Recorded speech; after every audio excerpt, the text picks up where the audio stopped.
یہاں پہ میں ایک بات کلیئر کر دوں، بیت المقدس کے حوالے سے ہم بڑے جذباتی بھی ہو جاتے ہیں، اور اکثر آپ نے ایک مت سنی ہوگی کہ ہمارا قبلہ اول ہے. وہ بیت المقدس ہمارا قبلہ اول نہیں ہے. ہمارا قبلہ اول خانہ کعبہ شریف ہی ہے، کیونکہ ابراہیمی قبلہ ہے. سورہ آل عمران میں اللہ تعالیٰ نے واضح فرمایا کہ پہلا گھر جو لوگوں کی عبادت کے لیے بنایا گیا وہ ہے جو شہر بکہ میں ہے.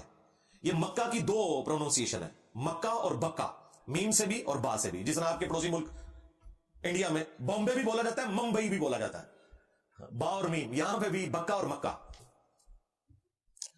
تو قرآن پاک نے بالکل واضح بتایا کہ پہلا گھر جو بنایا گیا نا وہ ہے جو مکہ کے اندر ہے. تو شروع کا قبلہ ہے. اور ظاہر پہلا گھر کب بنا؟ جب آدم علیہ السلام دنیا میں آئے. وہ بعد میں پھر اس کی بنیادیں جب گم ہو گئی تو سورۃ الحج میں آتا ہے کہ اللہ تعالیٰ نے ابراہیم علیہ السلام کے لیے وہ بنیادیں ظاہر کی، اور پھر انہوں نے دوبارہ سے خانہ کعبہ شریف کی تعمیر کی. اور ابراہیم علیہ السلام جب تھے اس وقت نہ جیوز تھے نہ کرسچنز تھے. یہ تو بعد میں ان کی اولاد میں ڈویژن ہوئی ہے نا ساری. تو ابراہیم علیہ السلام کا قبلہ کون سا ہوا؟ خانہ کعبہ. تو ہمارا قبلہ اول کیا ہوا؟ خانہ کعبہ شریف. اچھا، ایک حدیث بخاری مسلم دونوں میں موجود ہے جو اس سے سپورٹیو ہے. بخاری و مسلم دونوں میں حدیث ہے کہ ابو ذر غفاری رضی اللہ تعالیٰ عنہ کہتے ہیں میں نے نبی علیہ السلام سے پوچھا کہ دنیا میں سب سے پہلے کون سی مسجد بنائی گئی عبادت کی جگہ؟ تو آپ صلی اللہ علیہ وآلہ وسلم نے فرمایا کہ بیت اللہ شریف جو خانہ کعبہ شریف ہے. پھر انہوں نے پوچھا اس کے بعد، تو انہوں نے فرمایا کہ مسجد اقصی، مسجد ایلیا، بیت المقدس. وہ کہتے ہیں میں نے عرض کیا کہ ان دونوں کے درمیان کتنا فرق ہے؟ تو نبی علیہ السلام نے فرمایا 40 سال کا فرق ہے. 40 سال بعد یہ بیت المقدس بنائی گئی. لیکن قبلہ یہ بنی اسرائیل کے لیے بنا تھا حضرت ابراہیم علیہ السلام کے بعد.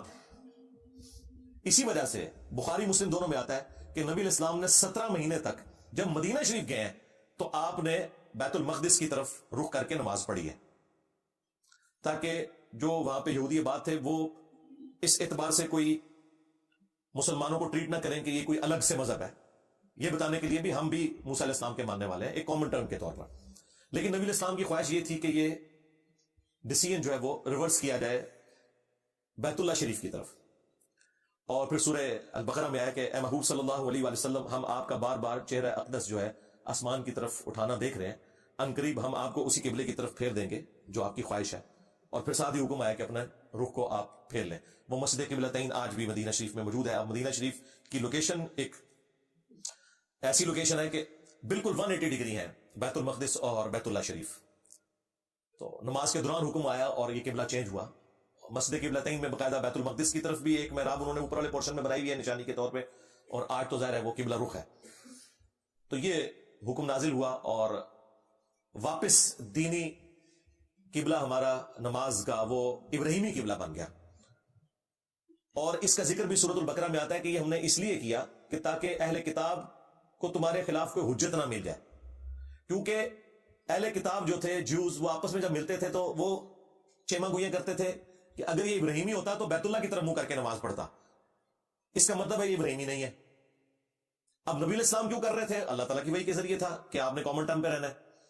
اچھا، جب وہ قبلہ چینج ہوا ابراہیمی ہو گیا تو پھر انہوں نے بہانہ کیا کہ دیکھو اس نے تو قبلہ ہی بدل لیا اپنا.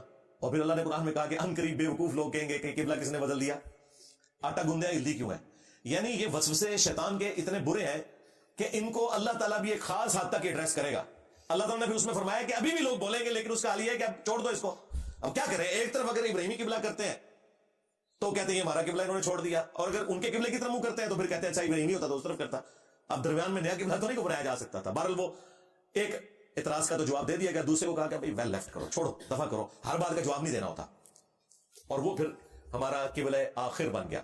لہذا بیت اللہ شریف ہمارا قبلہ اول ہے، بیت المقدس ہمارا قبلہ اوسط ہے، درمیان والا قبلہ 17 مہینے کے لیے. اور ہمارا قبلہ آخر کون سا ہے؟ بیت اللہ شریف. اول و آخر بیت اللہ شریف ہی ہے، اور یہ درمیان میں کچھ عرصے کے لیے یہ تھا. لیکن حرم آج بھی ہے. وہ بخاری مسلم دونوں میں حدیث ہے کہ 3 مساجد کے علاوہ کسی اور جگہ کے لیے ایکسٹرا آرڈنری ثواب کی نیت سے سفر نہیں کرنا مساجد کے پوائنٹ آف ویو سے. ویسے تو ہم کسی بھی دینی سفر پہ جا سکتے ہیں. وہ تو بخاری مسلم میں یہاں تک آیا کہ جو شخص علم حاصل کرنے کے لیے کسی راستے پہ چلتا ہے تو اللہ تعالیٰ اس کے لیے جنت کا راستہ آسان کر دیتا ہے. لیکن یہاں پہ مسجد کے پوائنٹ آف ویو سے بات ہو رہی ہے کہ مسجدیں 3 ہی ہیں حرم، جن کی طرف آپ اونٹوں کے گجاوے کسیں گے یا سواری کے لیے سوار ہو کر آپ وہاں جائیں گے ایکسٹرا آرڈنری ثواب کی نیت سے کہ وہاں پہ زیادہ ثواب ملتا ہے. وہ ہے بیت اللہ شریف، بیت المقدس اور مسجد نبوی شریف. یہ 3 مسلمانوں کے حرم ہے. اس اعتبار سے ظاہر ہے کہ ہمارے لیے وہ حرم ہے، وہ اس میں کوئی شک نہیں ہے. اس وقت پریکٹیکلی اگر آپ ایریل ویو دیکھیں نا اس کا، اس پہاڑی کا جس کے اوپر یہ پورا ایک حرم والا پورشن ہے، اسے یہودی بھی حرم ہی کہتے ہیں، تو سپوز وہ اس طریقے سے آپ دیکھیں تو یہ ریکٹینگولر شیپ میں ہے.